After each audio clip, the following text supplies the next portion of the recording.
Assalamualaikum warahmatullahi wabarakatuh. Perkenalkan, nama saya Nilam Cahaya Abbas dari kelas A3 semester 6 dengan NIM 2114201125. Video kali ini saya akan membahas tentang askep keluarga tentang penyakit diabetes untuk memenuhi ujian akhir semester pada mata kuliah keperawatan keluarga dari dosen pengampu Nurse Frida Mendur Escape MCAP. Kita masuk pada definisi diabetes. Diabetes mellitus adalah kondisi medis kronis yang ditandai oleh kadar glukosa atau gula darah yang tinggi akibat gangguan produksi atau fungsi insulin. Insulin adalah hormon yang diproduksi oleh pankreas dan berperan dalam mengatur kadar gula darah. Diabetes mellitus terdiri dari beberapa tipe utama. Yang pertama yaitu diabetes tipe 1, disebabkan oleh kerusakan autoimun pada sel-sel beta pankreas yang menghasilkan urin, sehingga tubuh tidak dapat memproduksi insulin. Biasanya didiagnosis pada anak-anak dan remaja. Lalu diabetes tipe 2 ditandai oleh resistensi insulin di mana sel-sel tubuh tidak merespon insulin secara efektif serta disertai penurunan produksi insulin seiring waktu. Tipe ini paling umum terjadi pada orang dewasa, tetapi juga semakin sering ditemukan pada anak-anak dan remaja akibat meningkatnya obesitas. Lalu yang kedua, manifestasi klinis. Gejala utama seperti poliuria atau sering buang air kecil, lalu polidipsia, sering merasa haus, dan polifagia, sering merasa lapar. Lalu ada penurunan berat badan yang tidak jelas penyebabnya dan kelelahan. Lalu yang kedua ada gejala tambahan seperti penglihatan kabur, infeksi yang sering terjadi atau sulit sembuh, luka atau lecet yang sulit sembuh, kesemutan atau mati rasa di tangan atau kaki, serta kulit kering dan gatal. Selanjutnya komplikasi. Jika tidak dikelola dengan baik, diabetes dapat menyebabkan komplikasi serius seperti penyakit jantung, stroke, kerusakan ginjal, gangguan penglihatan, dan masalah kaki yang dapat menyebabkan amputasi. Lalu kita masuk pada faktor yang mempengaruhi diabetes. Yang pertama, faktor genetik. Riwayat keluarga dan mutasi genetik tertentu meningkatkan risiko. Lalu ada faktor lingkungan, infeksi virus, paparan bahaya kimia, dan obat-obatan tertentu dapat memicu diabetes. Yang ketiga, gaya hidup, obesitas, pola makan tidak sehat, dan kurang aktivitas fisik adalah kontributor utama untuk diabetes tipe 2. Lalu faktor metabolik, resistensi insulin, dan dislipidemia memainkan peran penting dalam diabetes tipe 2. Lalu faktor hormonal, ketidakseimbangan hormon seperti pada sindrom ovarium polikistik meningkatkan risiko. Umur dan etnis, risiko meningkat dengan bertambahnya usia dan lebih tinggi pada kelompok etnis tertentu.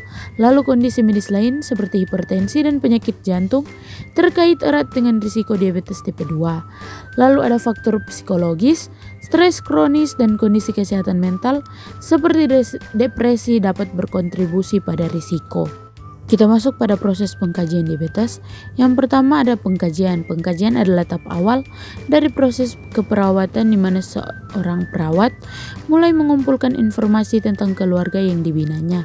Seperti data umum, pengkajian terhadap data umum keluarga meliputi yang pertama, nama keluarga di KK, lalu alamat dan telepon. 3. Pekerjaan kepala keluarga, pendidikan kepala keluarga, komposisi keluarga, genogram, tipe keluarga, suku bangsa, agama, status ekonomi sosial keluarga, serta aktivitas rekreasi keluarga. Selanjutnya tahapan dan tugas perkembangan keluarga. 1. Tahap perkembangan keluarga saat ini ditentukan dengan anak tertua dari keluarga inti. Yang kedua, tahap keluarga yang belum terpenuhi yaitu menjelaskan mengenai tugas perkembangan yang belum terpenuhi oleh keluarga serta kelola mengapa tugas perkembangan tersebut belum terpenuhi. Lalu riwayat keluarga inti yaitu menjelaskan mengenai riwayat kesehatan pada keluarga inti yang meliputi riwayat penyakit keturunan, riwayat kesehatan masing-masing anggota keluarga, perhatian terhadap pencegahan penyakit, sumber pelayanan kesehatan yang biasa digunakan keluarga, serta pengalaman-pengalaman terhadap pelayanan kesehatan. Lalu yang keempat, riwayat keluarga sebelum yaitu dijelaskan mengenai riwayat kesehatan pada keluarga dari pihak suami dan istri. Lalu ada pengkajian lingkungan. Yang pertama karakteristik rumah, yang kedua karakteristik tetangga dan komunitas rumah, lalu yang ketiga mobilitas geografis keluarga, serta perkumpulan keluarga dan interaksi dengan masyarakat, lalu sistem pendukung keluarga. Selanjutnya pemeriksaan fisik. Pengkajian fisik adalah suatu sistem untuk mengumpulkan data kesehatan klien yang diatur berdasarkan fungsional, dimulai dari kepala sampai dengan ujung kaki atau head to toe. Pengkajian fisik dalam keluarga sangat diperlukan untuk memulai proses asuhan keperawatan di dalam keluarga. Setelah data hasil pengkajian diperoleh oleh perawat, kemudian perawat komunitas dapat menegakkan suatu masalah yang dapat terjadi di dalam keluarga.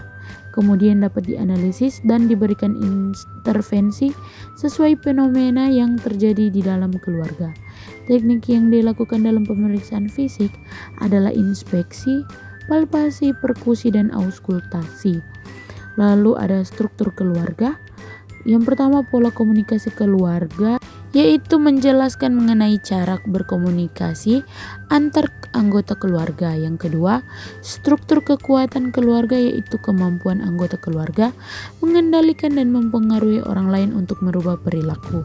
Lalu yang ketiga, struktur peran, yaitu menjelaskan peran dari masing-masing anggota keluarga, baik secara formal maupun informal. Lalu nilai dan norma keluarga, yaitu menjelaskan mengenai nilai dan norma yang dianut keluarga yang berhubungan dengan kesehatan. Lalu stres dan coping keluarga. Yang pertama, stresor jangka pendek dan panjang. Stresor jangka pendek yaitu stresor yang dialami keluarga yang memerlukan penyelesaian dalam waktu kurang dari 5 bulan. Dan stresor jangka panjang yaitu stresor yang dialami keluarga yang memerlukan penyelesaian dalam waktu lebih dari 6 bulan. Yang kedua, kemampuan keluarga berespon terhadap situasi atau stresor. Yang ketiga, strategi coping yang digunakan keluarga bila menghadapi permasalahan. Lalu diagnosa keperawatan. Diagnosa keperawatan keluarga dianalisis dari hasil pengkajian terhadap adanya masalah dalam tahap perkembangan keluarga, lingkungan keluarga, struktur keluarga, fungsi-fungsi keluarga, dan coping keluarga, baik yang bersifat aktual, resiko, maupun sejahtera. Itu dia penjelasan saya tentang asuhan keperawatan keluarga pada penderita diabetes, dan saya ucapkan terima kasih.